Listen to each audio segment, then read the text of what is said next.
Welcome back to channel student. तो आज हम लोग करने वाले हैं क्लास 9th का मॉडल पेपर मैथ का। ठीक है, मैथ का हम लोग मॉडल पेपर करेंगे। इससे पहले हम लोगों ने इंग्लिश, हिंदी, साइंस ये सब एसएसटी ये सब कंप्लीट कर लिए हैं। अब हम लोग मैथ का करेंगे। तो मैथ में देखते हैं कैसा कैसा क्वेश्चन दिया हुआ है। तो आप लोग कॉपी पेन निकाल लें और फटाफट आप लोग भी सॉल्व करना स्टार्ट कर दें और देखें, और साथ ही मिलाए कि आप लोगों का कितना सही होता है। ठीक है, तब आप लोगों को पता चल जाएगा कि आप लोग का एग्ज़ाम का तैयारी कैसा हो गया है।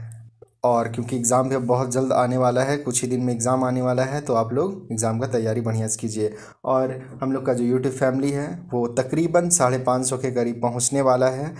तो आप इसको 500 से 550 से 1000 में जल्दी बदल दीजिए।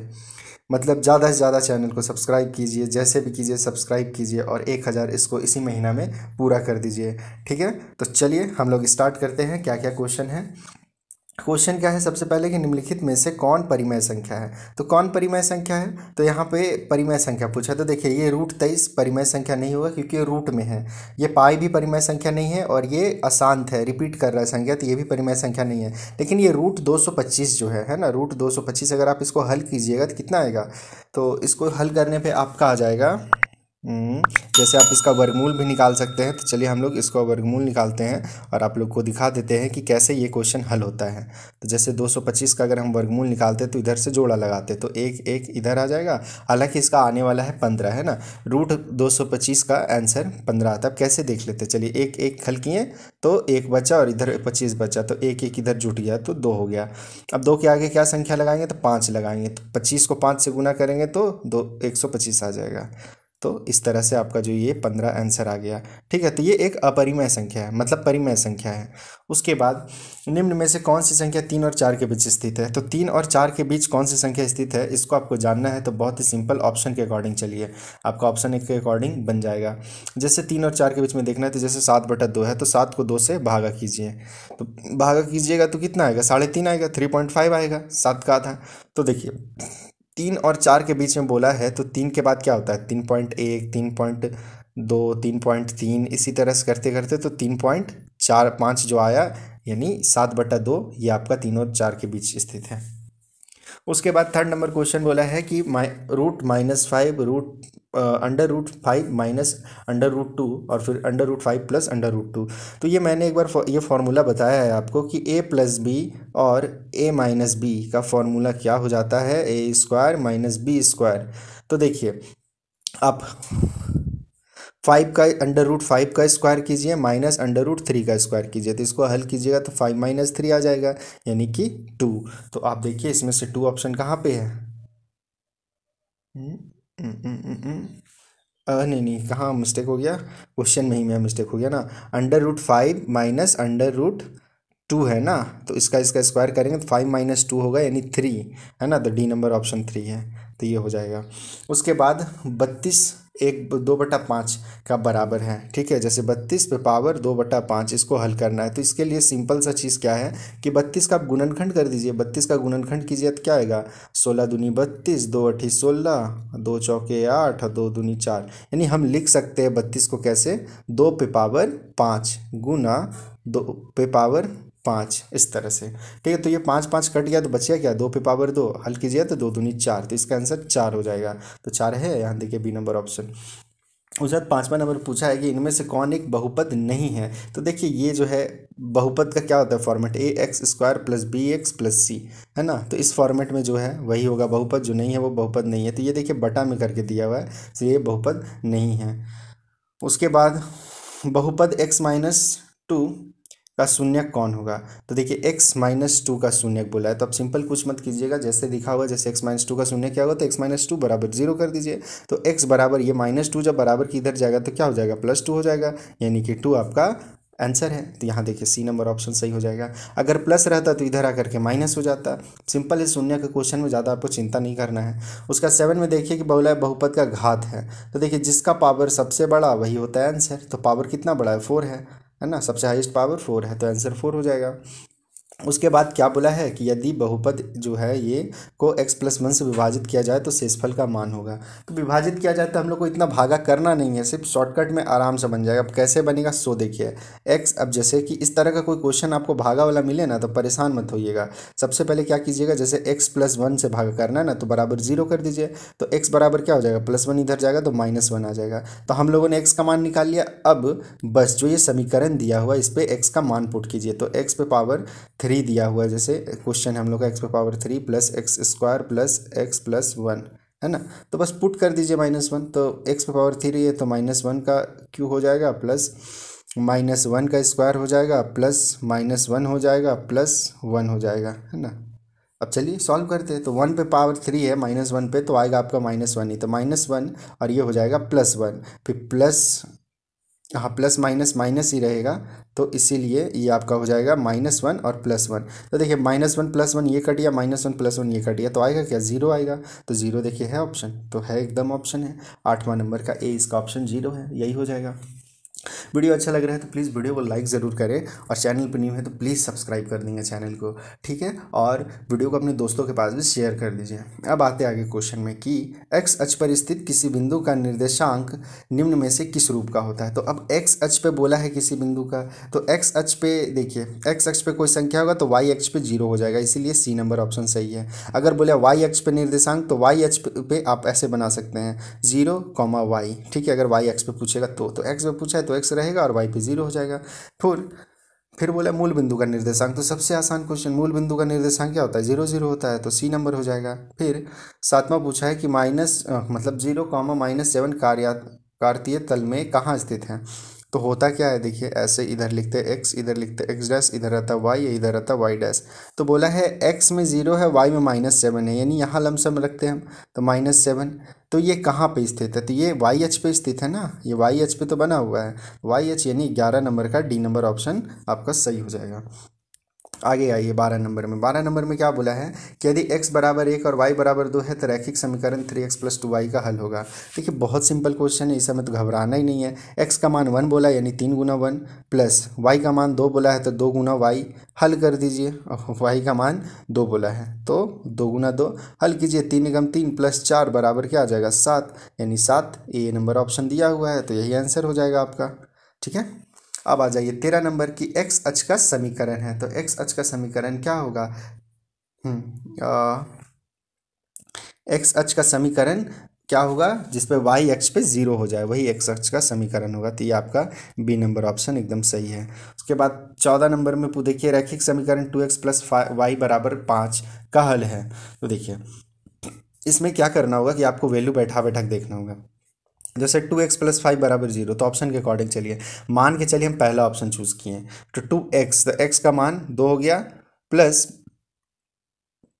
y का मान 2 हो गया। तो देखिए 2 दूनी 4 + 2 तो आ गया 6, आना चाहिए था कितना 5, यानी ये नहीं होगा। तो एक काम करते हैं हम सी ऑप्शन लेकर के चलते हैं, सी वाला बार देखते हैं। तो 2 × 2 हो जाएगा प्लस y की जगह पे 1 है तो 1, तो 2 दूनी 4 + 1 5, यानी 5 ये हो रहा है, इसीलिए सी ऑप्शन सही हो जाएगा। अब 15 नंबर यूक्लिड का कथन कि सभी समकोण एक दूसरे के बराबर होता है निम्न रूप में दिए गए हैं। तो ये क्या है, ये एक अभिधारणा है, ठीक है। तो ये एक अभिधारणा हो जाएगा। फिर एक दिए हुए बिंदु से होकर कितनी रेखाएं खींची जा सकती है। अब एक बिंदु से हम कितना रेखा खींच सकते हैं, तो एक बिंदु से हम लोग तो अनंत रेखा खींच सकते हैं ना, तो अनंत हो जाएगा। फिर 70 डिग्री का पूरक कोण का मान क्या होगा। तो 70 डिग्री का पूरक तो आपको पता है, पूरक कोण कितना होता है, दो कोणों का योग 90 डिग्री होगा तो उसको पूरक कोण कहते हैं। तो 90 डिग्री में से 70 घटा दीजिए, तो 90 में 70 गया तो 20 बच जाएगा, तो 20 हो जाएगा। वही संपूरक पूछेगा तो संपूरक कोणों का योग कितना हो जाता है, मैं दो संपूरक कोण कितना होता है, तो 180 डिग्री 180 डिग्री का, पूरक 90 डिग्री का, संपूरक 180 डिग्री का, ये याद रखिएगा। उसके बाद 18 नंबर क्वेश्चन है कि यदि एक त्रिभुज का एक कोण शेष दोनों कोण के योग के बराबर है तो वह त्रिभुज होगा। तो सिंपल सा बात है, ये कौन सा समकोण त्रिभुज हो जाएगा ना, ये सीधा समकोण त्रिभुज है, क्योंकि एक त्रिभुज का एक कोण शेष दोनों कोण के योग बराबर है, ये समकोण त्रिभुज हो जाएगा 18 नंबर। फिर 19 नंबर इस आकृति में मान बताना है। इसको जूम कर देते हैं ज़रा। देखिए एकदम सिंपल क्वेश्चन है, इसको बनाने का बहुत तरीका है। जैसे ये 50 और 40 दोनों को जोड़िएगा तो इधर 90 डिग्री आ गया। कहने का मतलब ये होता है कि अंतःकोणों का योग जो होता है, एक त्रिभुज का अंतःकोणों का योग उसके बाह्य कोण के बराबर होता है। एक तो ये भी तरीका है, नहीं तो आप ऐसे बनाइए कि त्रिभुज के तीनों कोणों का योग कितना होता है, 180 डिग्री होता है। अब देखिए ये जो है 50 40 90 हो गया, 90 में से हाँ 50 40 90 हो गया। हाँ, और ये जो पूरा त्रिभुज 180 डिग्री का होता है, तो एक कोण 50 दूसरा कोण 40 यानी 90 डिग्री। तो 180 में 90 घटाएं तो 90, तो हमको ये कोण का मान पता चल गया 90। और ये जो एक पूरा रैखिक युग्म है वो भी 180 डिग्री का होता है, तो इधर जब 90 है तो इधर भी 90 होगा। ठीक है, और सबसे आसान चीज़ तो इसमें ये देख करके लग रहा है कि ये सीधा 90 डिग्री का कोण ही बनाया, तो यहाँ 90 डिग्री तो हो ही जाएगा, इसलिए इसका ऑप्शन बी नंबर सही हो जाएगा 19 का। ठीक है, अब अगला क्वेश्चन देखते हैं। अगला जो है 20 नंबर, निम्नांकित में से कौन त्रिभुज की सर्वांग समता की कसौटी नहीं है। तो देखिए एक है ए ऐसे एंगल साइड एंगल, उसके बाद है साइड साइड साइड, उसके बाद है एंगल एंगल एंगल। तो देखिए आपका ये एंगल एंगल एंगल नहीं होता है। ठीक है, 21 नंबर क्वेश्चन है कि ए बी सी त्रिभुज ए बी सी में यदि ए बी बराबर ए सी है तो त्रिभुज ए सी बी 70 डिग्री है, तो ए बी सी का मान क्या होगा। तो देखिए ए बी सी का जो मान हो जाएगा इसमें आपका हो जाएगा 70 डिग्री। ठीक है, क्योंकि ए सी बी बराबर है तो ए बी सी बराबर होगा। उसके बाद 22 नंबर क्वेश्चन देखिए कि एक चतुर्भुज के कोण 3 अनुपात 5 अनुपात 9 अनुपात 13 के अनुपात में है, तो चतुर्भुज का छोटा कोण का मान बताना है। देखिए जब भी अनुपात में दिया जाए, चतुर्भुज रहे चाहे त्रिभुज रहे, तो घबराना नहीं है, बहुत सिंपल से बन जाएगा। अब देखिए 3 अनुपात है तो ऐसे करके लिखिए 3x + 5x + 9x + 13 है ना, बराबर कितना 360 डिग्री। चतुर्भुज के चारों कोनों का योग कितना होता है 360 डिग्री होता है। अब हल कीजिए तो देखिए 13 9 कितना हो जाएगा, 20 2 22 5 27 28 29 30 30 आ जाएगा है ना, 5 3 8 17 3 20 10 30। ठीक है, तो 30x बराबर 360 हो गया। अब x बराबर क्या हो जाएगा 360 बटा 30 भागा दीजिएगा तो 12 चौ 12 3 36 12 12 में कट जाएगा, यानी x का मान मेरा कितना आ गया, x का मान आ गया मेरा 12। ठीक है, अब बोला है क्या कि सबसे छोटा, तो देखिए 3 जो है वो सबसे छोटा होगा, तो 12 को 3 से गुना कर दीजिए, 12 3 36 है ना, तो 12 3 36 हो गया। तो आंसर जो है आपका ये ए ऑप्शन एकदम सही हो जाएगा 22 का। इसी तरह से बनाना है। त्रिभुज का दे दिया तो 180 डिग्री में बनाइएगा, चतुर्भुज का दे दिया तो आप क्या बोलते हैं 360 में बनाइएगा। सबसे छोटा पूछा था इसीलिए 3 से किए, सबसे बड़ा पूछता तो 13 से कर देते हैं। 23 नंबर, किसी चतुर्भुज के भुजाओं के मध्य बिंदु को एक क्रम से मिलाने वाली रेखाखंड द्वारा बना चतुर्भुज एक डैश चतुर्भुज होता है। तो ये कौन सा चतुर्भुज होता है, तो ये आपका होता है समांतर चतुर्भुज। ठीक है, कहने मतलब है एक चतुर्भुज है, उसके मध्य में बिंदु लिए हम और बिंदु से फिर एक चतुर्भुज बनाए, तो ये कौन सा चतुर्भुज होता है, तो ये समांतर चतुर्भुज होता है। उसके बाद 24 नंबर क्वेश्चन देखिए। 24 नंबर क्वेश्चन एकदम सिंपल, क्या बोला है, त्रिभुज जो आकृति ए बी सी डी में एक समांतर चतुर्भुज है जिसमें बी सी बराबर 7 है, ए बराबर 5 है, तो समांतर चतुर्भुज का क्षेत्रफल ज्ञात करना है। इसका क्षेत्रफल ज्ञात करना है, तो देखिए क्या होता है क्षेत्रफल, समांतर चतुर्भुज का क्षेत्रफल होता है ये आधार गुने ऊंचाई है ना, आधार गुने ऊंचाई, चाहे समांतर चतुर्भुज का क्षेत्रफल आधार गुने ऊंचाई। अब आधार कितना दिया हुआ है, ठीक है, तो 7 है और ऊंचाई 5 है। अगर 5 7 भी बस दोनों को तो गुना करना है, 7 5 35 35 सेंटीमीटर स्क्वायर। ऑप्शन देखिए कहाँ है, ऑप्शन है सी नंबर 35 सेंटीमीटर स्क्वायर, 24 का सी हो जाएगा। अब 25 नंबर देखिए। 25 नंबर क्वेश्चन में क्या बोला है कि एक समांतर चतुर्भुज और एक त्रिभुज एक ही आधार पर समांतर रेखाओं के बीच स्थित है। यदि त्रिभुज का क्षेत्रफल 12 सेंटीमीटर स्क्वायर हो तो समांतर चतुर्भुज का क्षेत्रफल, यानी कहने मतलब है कि एक समांतर चतुर्भुज बना हुआ है, इसमें क्या है कि एक त्रिभुज बना हुआ है एक ही आधार पे। ठीक है, एक ही आधार पे, यही एक ही आधार है जिसपे एक समांतर चतुर्भुज भी है और एक त्रिभुज भी है। तो कह रहा है कि त्रिभुज का जो क्षेत्रफल है वो है 12, तो ये पूरा समांतर चतुर्भुज का क्षेत्रफल कितना होगा। तो आप लोग को याद रखना है एक छोटा सा बात कि क्या कहाँ गया, एक समांतर चतुर्भुज और त्रिभुज अगर एक ही आधार पर बना हो तो जो ये है त्रिभुज का क्षेत्रफल उसका 2 गुना हो जाता है समांतर चतुर्भुज का क्षेत्रफल, यानी 1:2 में होते हैं। यानी कि अगर 12 सेंटीमीटर स्क्वायर अगर त्रिभुज का क्षेत्रफल है तो 24 सेंटीमीटर स्क्वायर समांतर चतुर्भुज का क्षेत्रफल हो जाएगा। तो 24 सेंटीमीटर स्क्वायर सी नंबर है, यही हो जाएगा। अब है 26 नंबर क्वेश्चन, वृत्तखंड एक चाप तथा डैश के बीच का भाग क्या होता है। तो ये डैश का जो मतलब बीच का जो भाग होता है वो आपका जीवा होता है। ठीक है, उसके बाद देखिए तीन असंरेखी बिंदु से होकर कितनी वृत्त खींची जा सकती है? तो तीन असंरेखी बिंदु से कितनी वृत्त खींची जा सकती है? तो मान लीजिए एक से मिला करके, अच्छा, एक से मिला करके हम एक वृत्त तो खींच लिए, लेकिन और खींचा जा सकता है क्या ऐसे? तो नहीं, मिलेगा नहीं, है ना, ये मिलेगा नहीं। तो देखिए एक ही खींचा जा सकता है, तीन बिंदु से मिल करके असंरेखी बिंदु से सिर्फ एक ही वृत्त खींचा जा सकता है। तो 27 का ए नंबर ऑप्शन हो जाएगा। 28 नंबर बहुत सिंपल, क्या करना है, आकृति में त्रिभुज मतलब कोण ACB का मान, इसका मान चाहिए आपको, इसका मान 50 है, तो एकदम सिंपल है। यहाँ पे जो केंद्र पे मान कोण बनेगा वो उधर जा करके आधा हो जाता है। अगर यहाँ 50 डिग्री है तो यहाँ 25 बनेगा, वही आपको यहाँ बोलता है तो यहाँ 25 है तो यहाँ 50 हो जाएगा। तो ACB का मान 25 डिग्री, तो ये आपका सी नंबर ऑप्शन सही है। उसके बाद 29 नंबर क्वेश्चन पे आ जाइए। 29 नंबर क्वेश्चन है, एक त्रिभुज में AB बराबर 4 सेंटीमीटर और कोण A 60 डिग्री है, तो त्रिभुज की रचना संभव नहीं है यदि ABC और AC का अंतर है। ठीक है, चलिए, कहने का मतलब एक त्रिभुज ले लेते हैं हम ABC, और A बोल दिया है 60 डिग्री, इसको 60 डिग्री मान लेते हैं। अच्छा, ज़्यादा सही नहीं बन रहा है, ABC इसको मान लेते हैं 60 डिग्री, और ये बोला है 4 सेंटीमीटर, है ना। तो कहने का मतलब है कि ये BC और AC का अंतर, है ना, तो और किस केस में संभव नहीं। तो देखिए, आपको सिंपल सा चीज़ बता देते हैं, BC और AC का जो घटाइएगा, अगर इस 4 से कम है तो त्रिभुज बन सकता है, और 4 से ज़्यादा है तो त्रिभुज नहीं बन सकता। तो ऑप्शन देखिए, यहाँ A है 3 सेंटीमीटर, यानी त्रिभुज बन सकता है। 3.5 है तो बन सकता है, लेकिन यहाँ 4.5 है तो नहीं बन सकता, क्योंकि ये 4 से ज़्यादा हो गया। तो इतना ही याद रखिएगा। 30 नंबर क्वेश्चन है, उस त्रिभुज का क्षेत्रफल क्या होगा जिसकी भुजाएं 3, 4, 5। अब चलिए, ये तो है आपका वो क्वेश्चन, क्या बोलते हैं आपका, हीरोन सूत्र से बनाना है इसको। ठीक है, तो सबसे पहले 3, 4, 5 बोला है, तो S निकालिए, सेमी पेरीमीटर, तो 3 + 4 + 5 कितना हो जाएगा? 3, 4, 5 को फिर 2 से भागा देना है, तो 5, 4, 9 और 9, 3, 12, 12 को 2 से भागा दिए तो 6। सेमी पेरीमीटर में कितना निकल गया? 6 निकल गया। अब चलिए फॉर्मूला पे आते हैं। फॉर्मूला क्या है हीरोन सूत्र का? त्रिभुज का क्षेत्रफल S √, S - A, S - B, S - C, है ना, यही है। तो चलिए अब इसको हम लोग हल करते हैं। √ S मेरा कितना आया था? 6 आया था ना, 6, तो 6, फिर होगा 6 - A, तो 6 - 3, फिर 6 - 4 और 6 - 5 कितना आ जाएगा? हल करेंगे तो 6, और ये फिर गुना में 3, गुना में 2, गुना में 1, ये आ जाएगा। तो चलिए काम करते हैं, गुना करते हैं। 6 × 18 और 18 दूनी 36, यानी √36 आया। तो √36 का हल है, एकदम हल है। 6 × 6 = 36, तो 6, तो 6 इसका 6 सेंटीमीटर स्क्वायर इसका आंसर हो जाएगा। ठीक है, तो ये 30 का सी नंबर सही है। 31 का देखिए, उस समबाहु त्रिभुज का क्षेत्रफल क्या होगा जिसकी प्रत्येक भुजा 6 सेंटीमीटर है। अब समबाहु त्रिभुज जो है आपका, एकदम फॉर्मूला याद कीजिए, फट से बन जाएगा।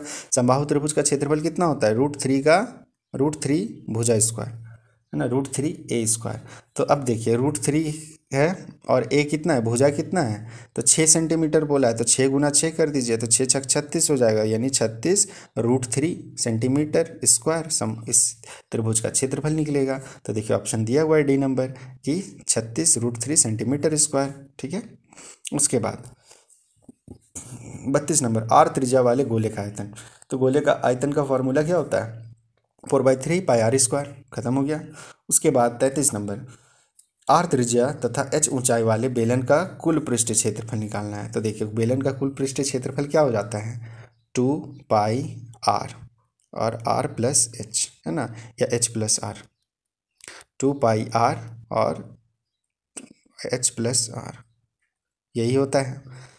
तो अब देखिए, अब यहाँ पे ये ऑप्शन है कहीं, तो ये ऑप्शन इसमें कहीं दिया हुआ तो है ही नहीं, तो कैसे बनाइएगा? तो देखिए कैसे, 2πr को h से गुना करेंगे तो क्या बन जाएगा? 2πrh, और फिर जब गुना करेंगे 2πr को ये r से, तो क्या बन जाएगा? प्लस, ये जो प्लस था दे दिए, 2πr², है ना। तो ऑप्शन देखिए ये सी नंबर है, यही आंसर हो जाएगा।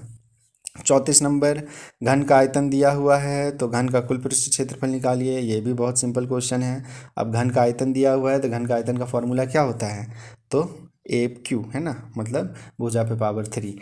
तो बराबर कितना दिया हुआ है 512।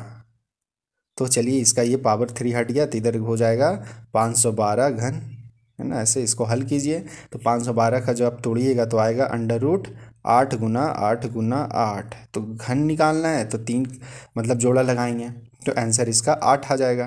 तो बन गया ये पूरा नहीं बना, ये भी क्या बना हम लोग का। अभी हम लोग निकालनी है भुजा, ए निकालनी है, भुजा कितना है। अब कुल पृष्ठ क्षेत्रफल निकालते हैं तो कुल पृष्ठ क्षेत्रफल क्या होता है 6 भुजा स्क्वायर, 6 गुना भुजा का स्क्वायर। तो भुजा हम लोग अभी कितना निकाले थे, कितना निकाले थे 8 निकाले थे, तो 8 का स्क्वायर करेंगे। तो अब देखिए यानी 8 का स्क्वायर यानी 6 गुना 8 गुना 8। तो अब गुना कीजिए 6 छक मतलब 88 64 और 88 64 में 6 से गुना कीजिएगा तो कितना आ जाएगा। 64 को 6 से गुना कर देते हैं, 6 छक 24 के 4 हाथ में 2, 6 छक 36 37 38 384। तो 384 आपका बी नंबर ऑप्शन सही है। उसके बाद 35 नंबर क्वेश्चन बोला गया है कि एक शंकु की त्रिज्या ऊंचाई 10 सेंटीमीटर तथा आधार की त्रिज्या 7 सेंटीमीटर है तो शंकु का वक्र पृष्ठ क्षेत्रफल क्या होगा। तो शंकु का वक्र पृष्ठ क्षेत्रफल का फॉर्मूला क्या होता है, सबसे पहले ये बताइए। तो कुछ नहीं होता है, पाई आर एल होता है। पाई का मान 22/7। आर कितना है, आर कितना है तो आर 7 बोला है ना। और त्रिज्या की ऊंचाई कितना बोला है तो 10 बोला है। दिए काट 7 7 कट गया तो बचा क्या 22 × 10 यानी 220, खत्म 220 सेंटीमीटर स्क्वायर। अच्छा पूरा ऑप्शन ही झाप दिए तो यहाँ पे ये आंसर देखिए डी नंबर है। 36 नंबर क्वेश्चन देखिए, 36 में क्या बोला 5 की बारंबारता है ना। तो 5 कितना बार आया तो 1 बार 2 बार 3 बार 4 बार 5 बार 6 बार, 6 बार तो आंसर 6 हो जाएगा। उसके बाद क्वेश्चन है आपका 38 नंबर, है ना। अच्छा अच्छा कौन सा छूट गया क्वेश्चन, 36 नंबर छूट गया ना। चलिए 36 नंबर पहले बता देते हैं। 37 तो समझ गए, 37 का क्या हो जाएगा 6 हो जाएगा क्योंकि 5 6 बार आया है। तो 37। अब 36 देखिए क्या बोला, प्रथम 5 प्रकृत संख्याओं का माध्य बताइए। तो प्रथम 5 प्रकृत संख्या क्या होता है, तो 1 होता है 2 होता है 3 होगा 4 होगा 5 होगा भैया, हो गया 5। तो यानी अब निकालना माध्य है तो 1 + 2 + 3 + 4 + 5 बटा 5 से भागा देंगे। तो देखिए कितना आएगा 5 4 9 9 3 12 2 14 1 15 15/5 भागा दीजिएगा तो 5 × 3 = 15 यानी 3 आ जाएगा। तो 3 है ऑप्शन में, एकदम है, तो बी नंबर ऑप्शन सही है, बी हो जाएगा। अब आ जाइए 38 में। 38 में क्या बोला कि वर्ग अंतराल 10 और 20 का वर्ग चिन्ह क्या होगा। तो 10 और 20 का वर्ग चिन्ह निकालना है तो 10 + 20/2 कर दिए तो आया 30/2 यानी कि 15। तो वर्ग चिन्ह 15 आ गया, एकदम सिंपल सा क्वेश्चन है। 39 नंबर क्वेश्चन, एक पासे को 100 बार मतलब 1000 बार फेंकने पर प्राप्त परिणाम 3 की बारंबारता 150 है तो इसकी क्या प्रायिकता होगी। प्रायिकता निकालने का भी सिंपल फॉर्मूला होता है कि देखिए जो पूछा गया है उसको ऊपर लिख दीजिए, अनुकूल परिणामों की संख्या ऊपर हो जाएगी और कुल परिणाम की संख्या नीचे हो जाएगी। बस ऐसे करके लिख दीजिए काट, एकदम जितना जोर से काट सकते हैं। 5 × 15 और 20 बार में 20 × 25 100 आ जाता है यानी 3/20। ऑप्शन है सी 3/20 बन गया फटाक से। 40 नंबर, असंभव घटना की प्रायिकता क्या होती है, तो 0 होती है असंभव घटना की प्रायिकता। और लीजिए भाई आपका हो गया 40 क्वेश्चन कंप्लीट। अब 40 क्वेश्चन कंप्लीट, क्वेश्चन तो था सिंपल और आसान भी। हमको लगता है कि आप लोग 40 में 40 आराम से बना करके लाइएगा, फुल मार्क्स लाइएगा। तो आप लोग अभी मिला करके देखिए कि आप लोगों का कितना सही हुआ, 40 में 40 आता है या कितना आता है, कमेंट कीजिए। अगर नहीं आता है तो और बढ़िया से तैयारी कीजिए, चैनल को सब्सक्राइब कर दीजिए, हम ऐसा और वीडियो अपलोड करते जाएंगे, आपका तैयारी और बढ़िया हो जाएगा। तो चलिए वीडियो को शेयर कर दीजिएगा अपने दोस्तों के पास, उन लोग भी तैयारी कर लें। और वीडियो अच्छा लगा है तो लाइक कर दीजिए। तो चलिए फिर मिलते हैं हम लोग नेक्स्ट वीडियो में, तब तक के लिए बाय एंड टेक केयर।